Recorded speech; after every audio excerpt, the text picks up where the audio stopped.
Dear friends, welcome to this quiet evening. Tonight, we will step into the world of A Song of Ice and Fire, the Targaryen prequel.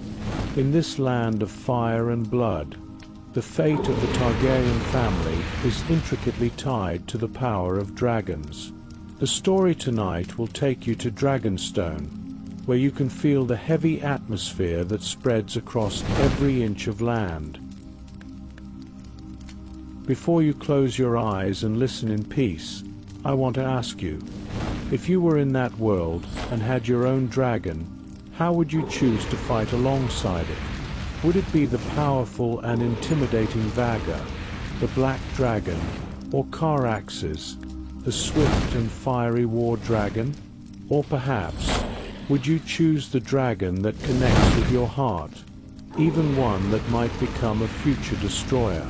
Please leave a comment and share your thoughts and stories with me. Let's immerse ourselves in this grand legend, reflecting, discussing, and feeling the twists of fate. If you enjoy tonight's story, feel free to leave your thoughts, and together in the comments, we can explore your favorite characters and dragons.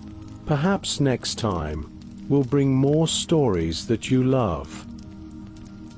Please gently close your eyes, relax, and get ready to enter this legendary dream of dragons and blood.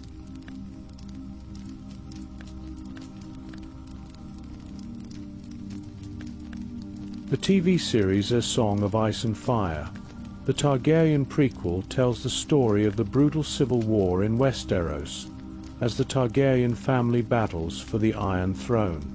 This conflict not only interrupted the golden age created by King Jaehaerys I, but its impact was even more far-reaching.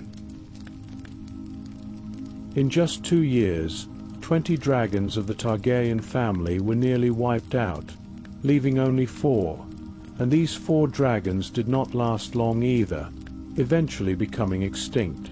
This greatly shook the foundation of the Targaryen family's rule. Today, we won't discuss the bloody civil war and the dance of the dragons, but rather the dragons. In this civil war between the two factions, there were bound to be fierce battles between dragons and between dragons and men. The outcome of the war may very well depend on which side has more dragons or which side has stronger dragons.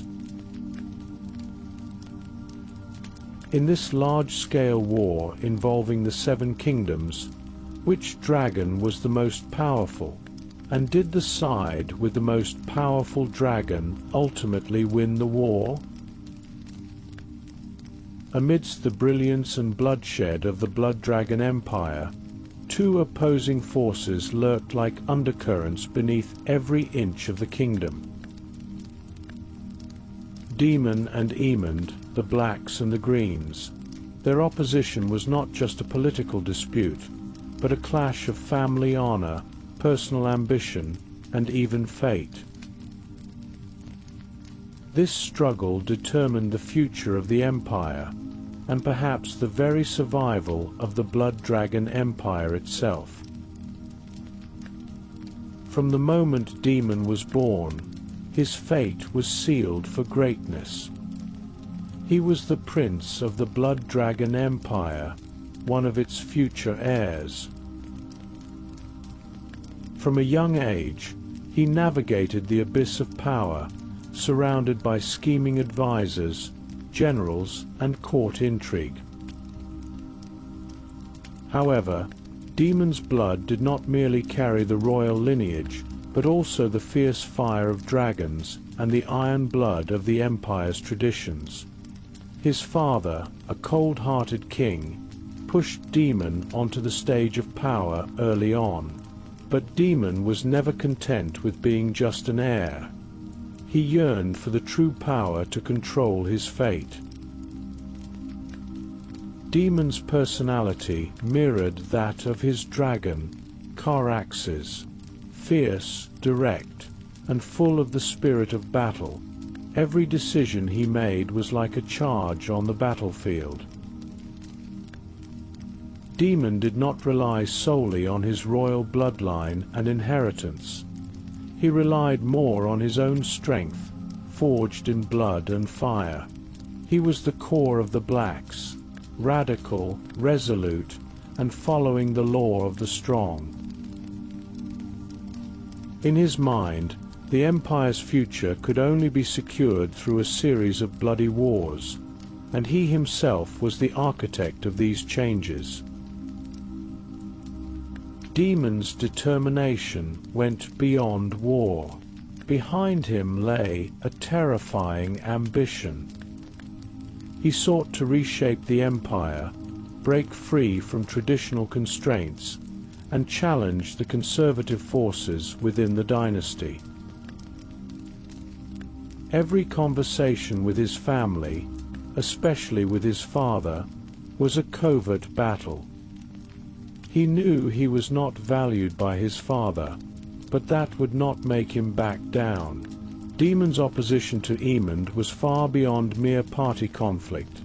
It was a clash of two ideologies, one of direct violence and conquest, the other of political finesse and alliances. Demon knew that if he could destroy Emond's political foundation, he could control the Empire's destiny. But this was not a simple contest of victory and defeat. It involved the honor of each person and the bloodlines of their families.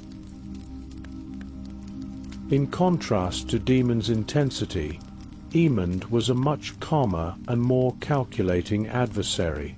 Emond's family had deep political roots in the Empire. His father was the current king, and his family had numerous ties to important nobles throughout the Empire. This early exposure to political maneuvering taught Emond the art of alliance building, manipulation, and how to find the most advantageous escape from the most complex situations. Emond's greatest strength lay in his sharp political instincts.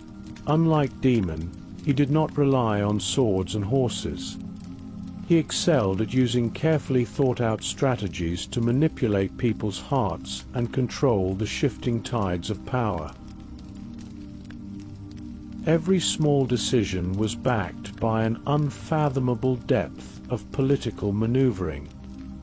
His mind was complex and profound, while his exterior was cold and ruthless. In the face of Demon's impulsive and fierce attacks, Emond was always able to find the right moment to counterstrike. His enemies often underestimated the deadly strategies lurking beneath his surface. Emond was not without ambition. In fact, his ambition was even deeper, with the guile of a seasoned politician. His goal was not only to stabilize his and his father's rule through political means, but to build an unshakable network of power through carefully arranged alliances. In his eyes, Demon's impulsive actions were a waste of resources. Emond knew that controlling the situation was the true path to power. The relationship between Emond and Demon was not only a competition between brothers, but also a challenge to their father's and family's power. Emond had long since seen through his father's weaknesses, knowing that his time was running out and the future of the Empire would fall into his hands. But this did not mean defeating Demon would be easy. Demon's fierce assault was like a sharp sword aimed at Emond's heart. Every confrontation between the two was a battle of intellect and raw nature. Emond's chances of victory did not lie in temporary military advantages, but in finding the most devastating blow in this power game. As the Empire's fate was firmly in the hands of Demon and Emond's opposition, A battle that would change the entire kingdom was quietly brewing. Demon knew that Aemond would never tolerate his challenge to the rule of the Greens, and Aemond also knew that Daemon's existence was the greatest threat to his rule. Thus, the stage for war was set, and the Battle of God's Eye became the turning point in their struggle. Daemon stood on the high walls of Harrenhal, gazing at the distant lake, his eyes gleaming with the determination and coldness of flames. This battle was not just a simple military conflict. It was a struggle for destiny, honor, and family bloodlines. In his heart, Daemon had already made up his mind that no matter the outcome, he would write the final chapter of the Empire's future. His heart remained calm, undeterred by anger, knowing that each battle was a test of his will, and this time he would give everything. Aemond, on the other hand, sat quietly in the green camp, his face showing no emotion. For him, war was more like a carefully orchestrated game of chess, each move filled with meaning. He knew that winning this war would mean the Empire's fate would be entirely transformed. For his ambition, Aemond was prepared to pay any price. He did not believe in fate. He only trusted his own wisdom and political maneuvering. When the two dragon riders' battle unfolded in the sky, the Empire's fate seemed to freeze in that moment. Above, the roars of dragons and flames formed an apocalyptic image, and the future of the Empire was determined by the duel of these two bloodline heirs.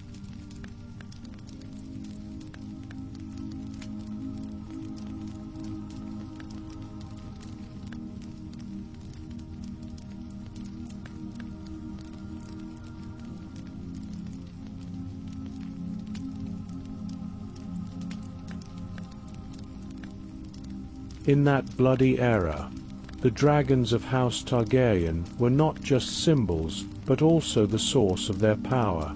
In the skies of the Blood Dragon Empire, the shadow of a dragon always loomed over the battlefield. The bond between the dragon riders and their dragons transcended the master-servant relationship, becoming a resonance of life, death, and destiny. In the brutal struggle between the Blacks and the Greens, dragons were no longer merely symbols of power. They became witnesses to sacrifice and glory, decisions and despair. Every dragon's wing carried the imprint of blood and fire, and their stories were etched into the scorched earth as eternal legends. Laenor Targaryen, a young prince with a life doomed to be short, was young, handsome, and full of ambition. But the shadow of fate had already cast its gloom upon him. With Sea Swallow, his dragon as clear as the ocean's blue, he spent countless joyful moments. Sea Swallow's scales shimmered like sapphires, and every time its wings cut through the sky, Laenor's heart surged. He once dreamed of riding Sea Swallow, sweeping away all enemies and uniting the Empire's lands. Yet, fate's vortex had already tightly bound his destiny to that of his loyal dragon, leaving little room to breathe. On that fateful day, as the clouds of civil war spread, Laenor's death was already written. No sword, no bloodshed, just a carefully planned assassination made him disappear from his family's sight. Sea Swallow lost its master and, without command, silently flew over the desolate battlefield, searching for traces of its once beloved master. The brilliant blue that once shone so brightly was now filled only with cold loneliness. When Rhaenyra recalled Sea Swallow's flight, There was always a pang of sorrow in her heart, an unattainable loss, just as the dragon's fate had been severed too soon, just like Lionel's.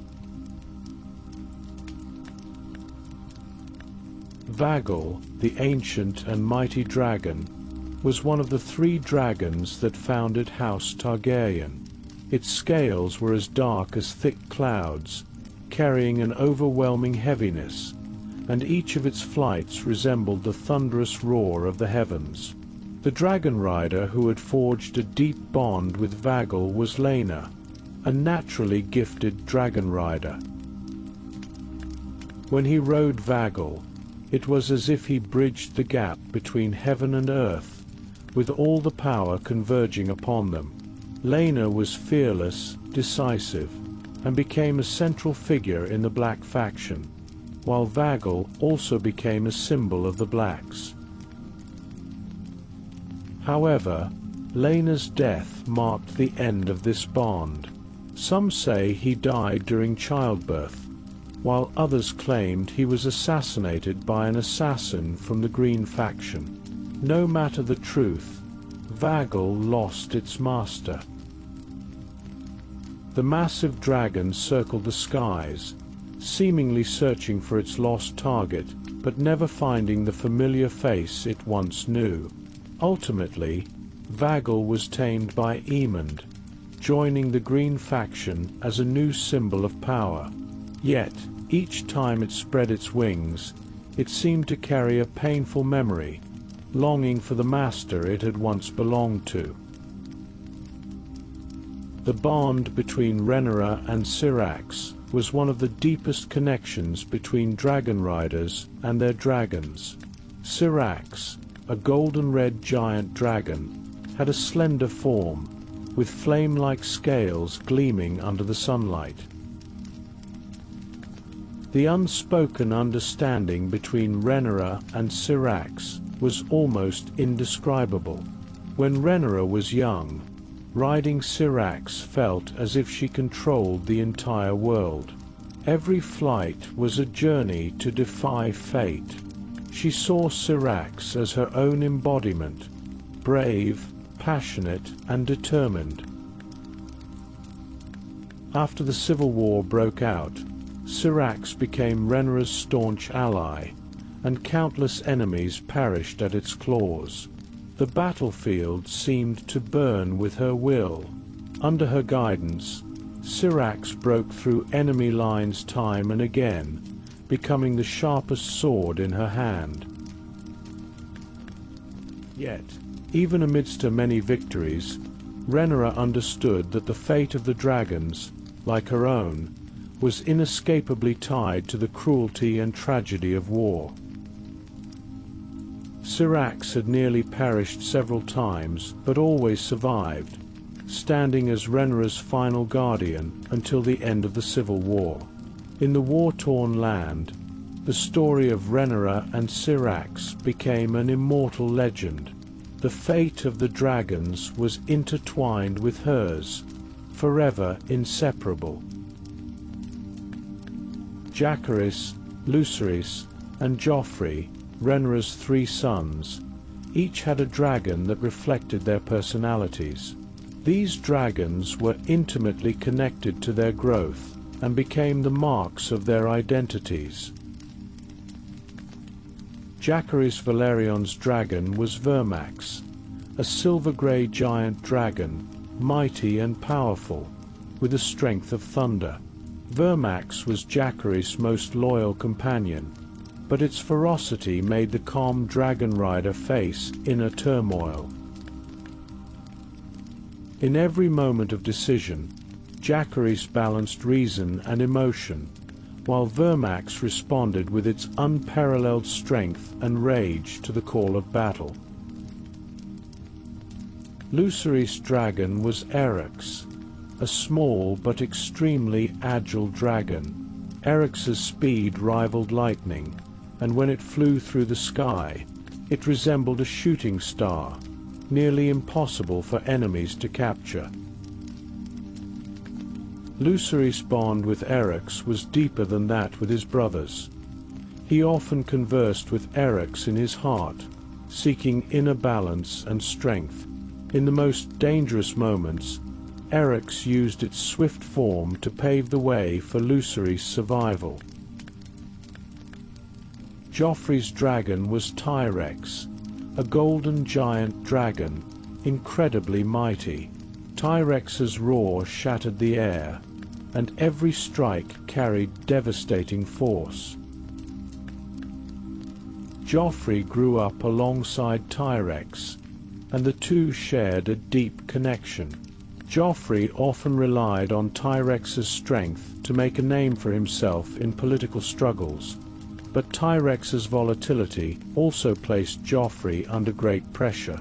Power was a double-edged sword. It was both a protector and a potential weapon of destruction. Aegon the Secondi and Baela, inheriting the bloodline of their parents' dragons, shared unique bonds with their dragons. Aegon the Secondi rode Baun, a massive bronze dragon, swallowing the sky with its presence. Each time Baun spread its wings, the entire sky seemed to dull in comparison. Aegon the Secondi's determination and ambition were conveyed through Baun's strength to the entire kingdom. He was destined to be the heir to his family's unfinished mission, continuing the challenge against the Black faction's power. Baela rode Moondancer, a silver-glowing dragon symbolizing hope and rebirth. Baela's bond with Moondancer was as deep as that of a mother and child. From a young age, Baela relied on its warmth and strength. Although she didn't engage much in battle, Moondancer's presence implanted in her an unshakable will to fight and glory. The dragons of the Blacks symbolized both the family's honor and suffering. Their fates were tightly intertwined with the dragon riders. Every dragon was not only a symbol of power, but also the truest reflection of each dragon rider's inner being. They experienced glory and pain, and their lives were inseparable from the fate of the Blood Dragon Empire, becoming a part of history.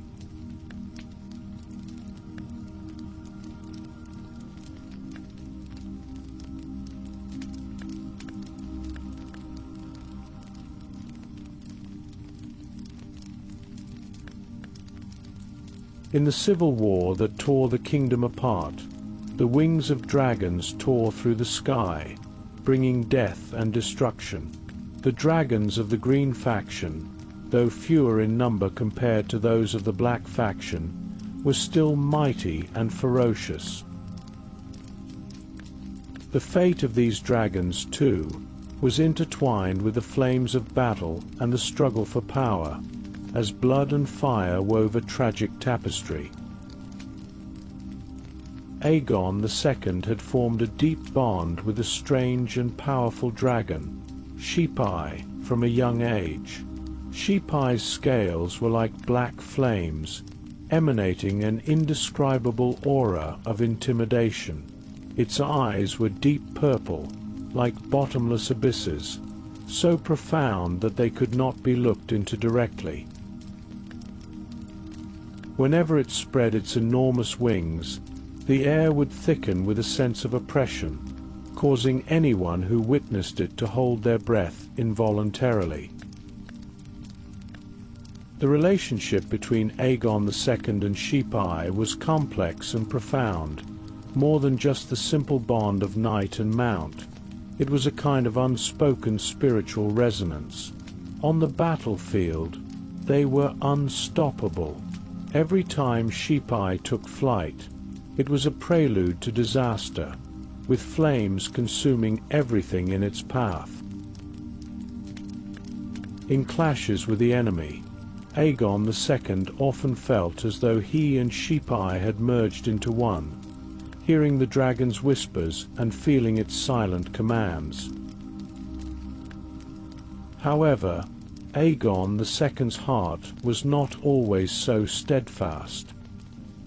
He would often sit alone in the dragon's lair, staring into Sheep-Eye's deep eyes, a sense of indescribable fear welling up inside him. The dragon's cold indifference made him realize that he was but a man ensnared by the lust for power, while Sheep-Eye was the embodiment of all fervent desires.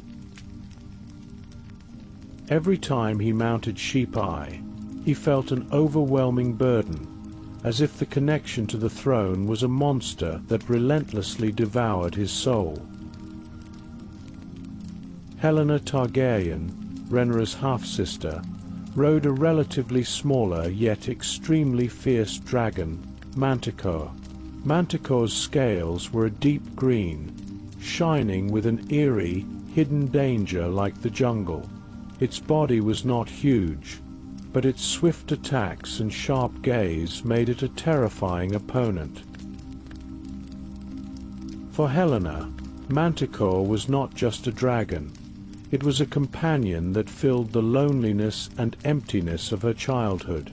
Having grown up without the protection of a mother, she often felt lost and helpless.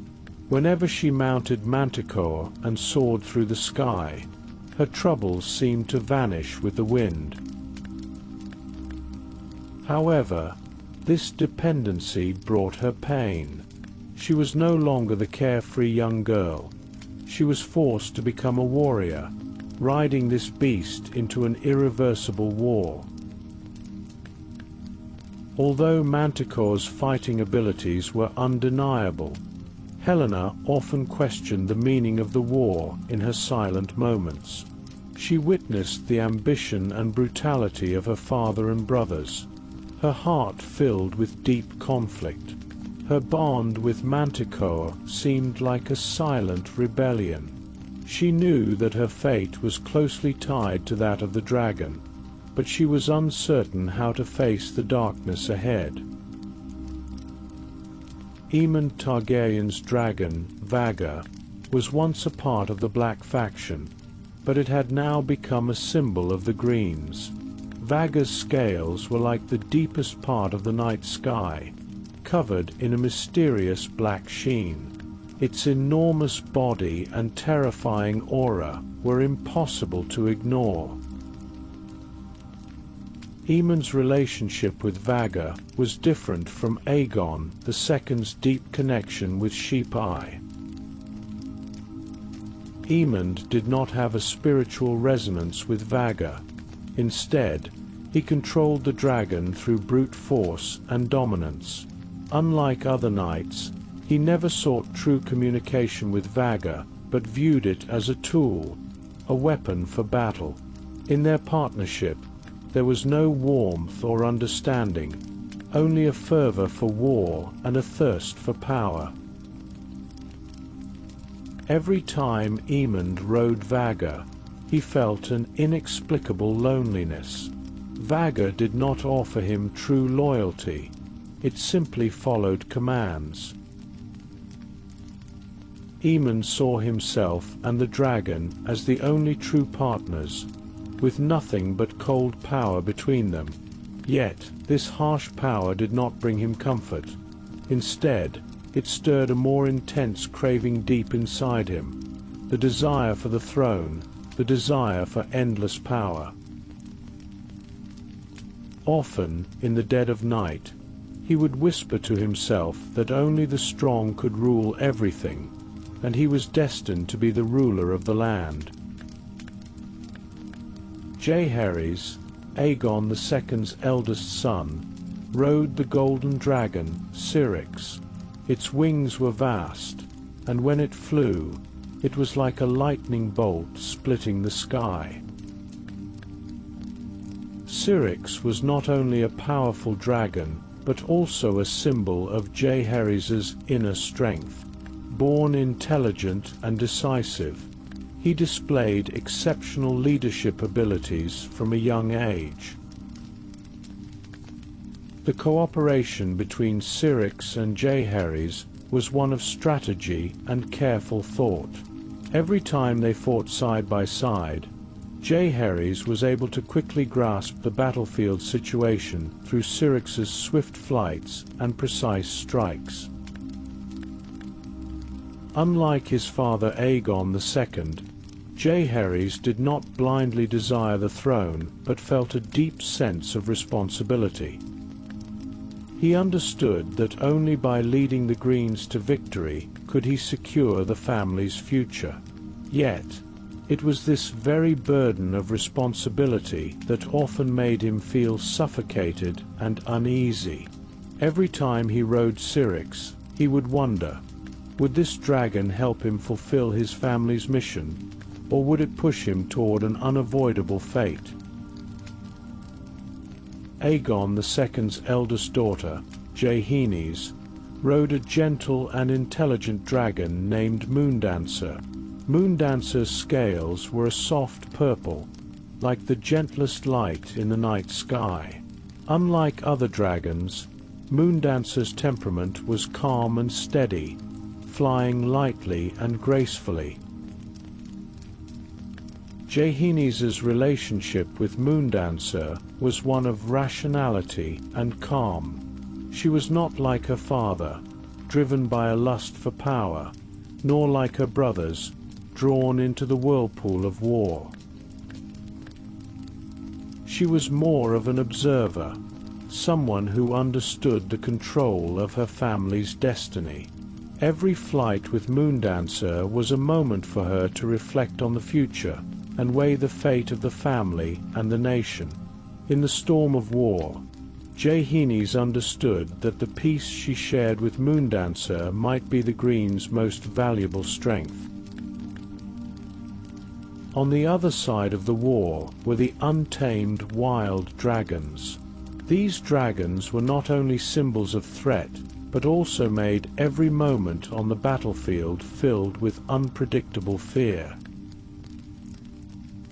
Sea Serpent, after Rhaenyra's death, became a dragon without a master, only to be tamed by Adam Valerion and join the Black faction. However, the dragon's heart never fully aligned with either side, its fate remaining adrift in the flames of war. Vermithor and Silverwing were once the mounts of Jaehaerys and Aegon, but in the final battle, they were tamed by new riders and joined the Green faction. Stingtail, Rhaenyra's consort's dragon, had once belonged to the Black faction, but after Rhaenyra's death, it lost its master's guidance and became lost in the shadows of war. These wild dragons reminded every dragon rider that they were but puppets of fate, their wings flapping in the background, potentially bringing more destruction and death. The dragons of the Green faction symbolized the intersection of power, ambition, and fate. Behind each dragon lay a complex tapestry of emotions and destinies. From Aegon II's sheep eye to Helena's manticore, every relationship was filled with conflict and resonance. These dragons were not only symbols of power, but also deep reflections of the desires for power, familial duty, and endless war. They were not merely weapons on the battlefield. They were the truest reflections of the knight's inner selves.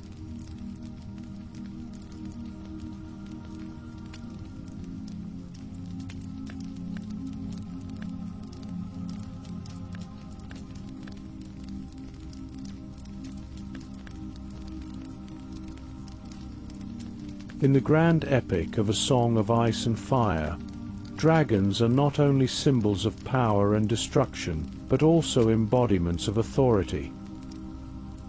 During the bloody civil war, dragons were not merely destroyers on the battlefield. Their fate was intricately tied to the wisdom of their riders. A dragon's strength is not only determined by its size and flames, but also by the rider's ability to command, strategic vision, and decision-making.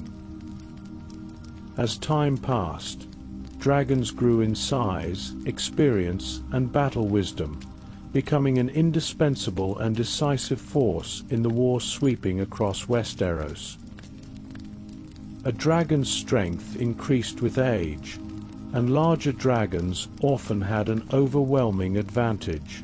Each dragon's power, breath, and flames could destroy anything standing in its way. One of the most famous dragons, Balerion the Black Dread, was legendary for its power. At its peak, its massive form could sweep away any enemy in Westeros. Balerion's size was colossal. When its wings spread, they seemed to blot out the sun, and the molten flames it spewed could incinerate its enemies entirely. Whenever Balerion soared through the sky, the clouds parted in its wake. Historically, it could even swallow a mammoth whole. For its enemies, Balerion was not just a symbol of destruction, but an unstoppable force. However, the mighty Balerion did not achieve victory solely through its size and fire. Though powerful, its strength was not invincible. In fact, what truly determined the outcome of battles was the wisdom and command of the Dragon Rider. Though Balerion was nearly unmatched, without a skilled rider to guide it, even the strongest dragon could be little more than a rampaging beast. Dragons, though powerful, lacked the intellect to devise complex strategies, and this was often the key to victory or defeat. While many young dragons showed great potential, they had not yet reached their full maturity and could not be compared to the seasoned giants. Dragons like Vhagar, Moondancer, Eryx, Tyraxes, Syrax, Molaise, and Sunfire were all young dragons that had yet to reach their full size and lacked the battle experience of the older dragons. While they may become powerful forces in the future, on the battlefield of the Dance of the Dragons, they could not compete directly with the older, battle-hardened dragons. Vhagar, as Aegon II's mount, had great bloodlines and potential, but its size was still not fully developed. On the battlefield, Vhagar did not fully display its power. While courageous, the lack of experience caused it to falter at key moments, failing to achieve its true might. Moondancer, the mount of Daemon and Rhaenyra, had strong bloodlines but was still young and could not compete with more mature dragons. Though fierce, it lacked the adaptability needed in battle and often seemed overwhelmed by the pressure from the enemy. Eryx and Tyraxes, the dragons of Rhaenyra's sons, displayed brave instincts in battle, but as young dragons, they were not yet fully tamed and could not play a decisive role in the crucial battles. Similarly, Syrax and Molaise, though of noble blood and formidable appearance, were still too young to be truly effective in the long, drawn-out war. Despite their potential, their lack of experience meant they were not capable of handling the most difficult battles. These young dragons might shine on the battlefield in the future, but in the bloody civil war, their inexperience prevented them from contending for the title of the strongest dragon. Though a dragon's size and flames were crucial, the true decisive factor on the battlefield was often the wisdom, strategic vision, and command ability of the Dragon Rider. In the Dance of the Dragons, Vhagar was one of the strongest dragons of the time. Its scales were like iron, and its fiery breath could burn everything in its path.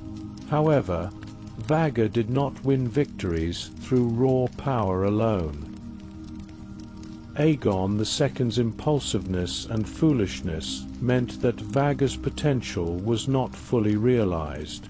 While Aegon II had a powerful dragon, he lacked the foresight to strategize effectively, and often missed opportunities due to his impatience.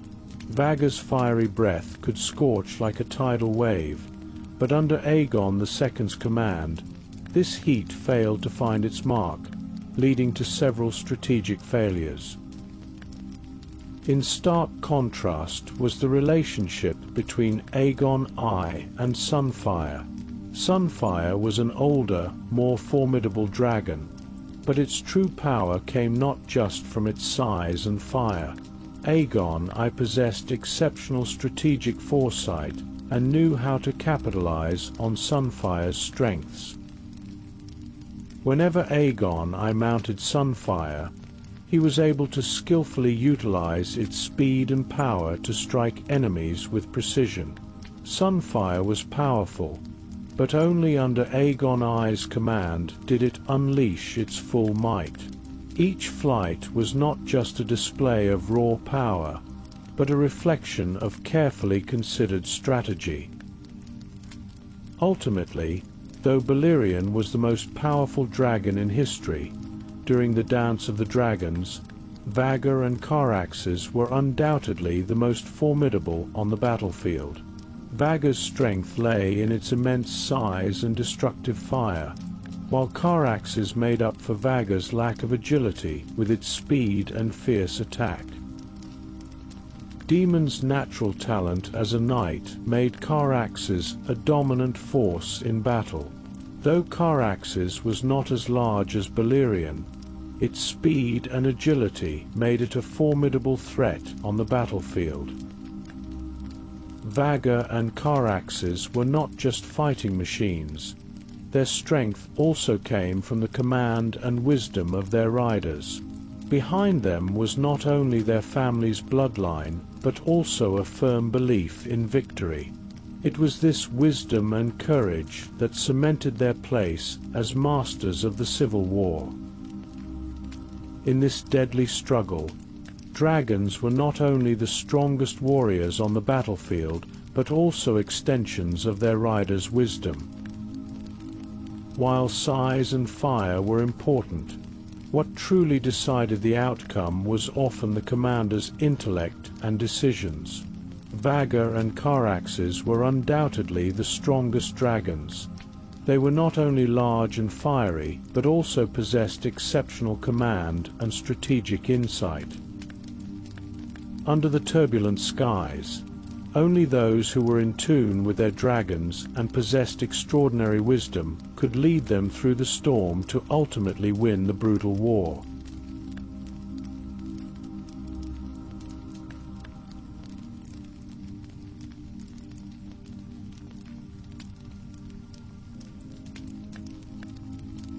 Dragonstone, shrouded in thick mist, seems to have never seen the light of day.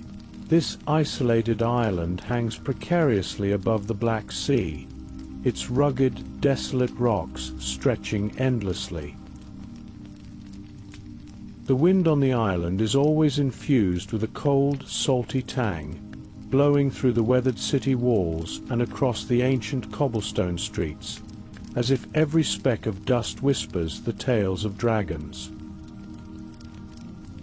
The magnificent dragon-shaped statues that once stood proudly across the island now lie in broken ruins, reflecting a golden age that is slowly fading away. This is Dragonstone, the birthplace of House Targaryen, and the starting point of their glory and their fall. Hundreds of years ago, it was a symbol of the greatest power in Westeros, where the bloodline of the Dragon Lords was sustained, and each dragon carried unparalleled strength. But today, this land seems shrouded in a thick fog, distant from its former glory. The wings of 21 great dragons once blocked out the sky, their flames burning down enemy castles one by one. Now, only 4 remaining dragons soar alone across this land, battling with their riders, weighed down by the burden of fate. If you truly wish to be king, you must offer blood and fire to this dragon and this island, Aegon Targaryen's words echo in the air. Looking out across the pale horizon where the sea meets the sky, dragon scales glitter on the water's surface. That is the silhouette of Balerion, the massive black dragon. Its scales are as dark as the night sky, and when its vast wings beat, it seems as though it could tear the very heavens apart. On the land scorched by flames, the fates of dragons and the honor of their family are inseparable. The smoke from the battlefield on Dragonstone is slowly dissipating, yet the shadow of war has not fully vanished. In the bloody struggles of House Targaryen, many great dragons have perished, and many heroes have fallen. But this is not the end. Far to the north of Westeros, at the Shadow Lake, a battle is brewing that will shake the entire kingdom. This battle will not only be a clash between dragons and men, it is a contest of power and fate.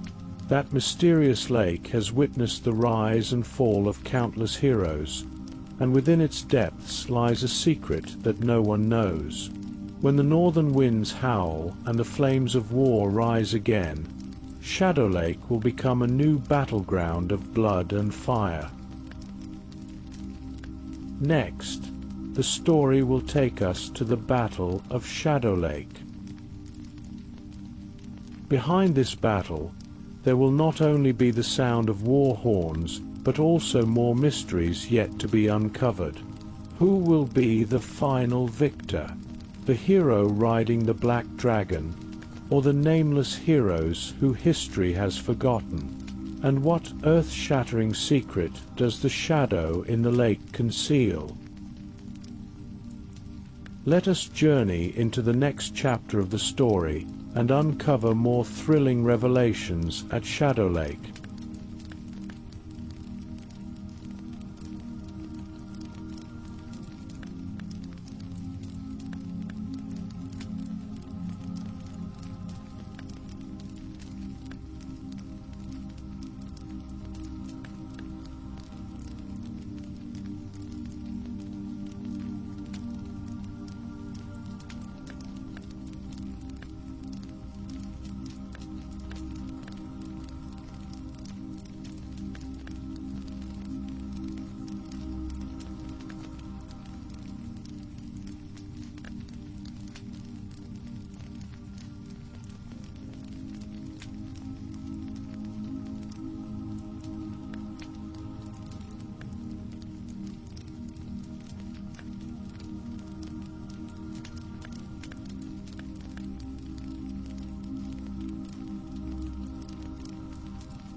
Thank you for listening, and good night with sweet dreams, my sleepy tiger.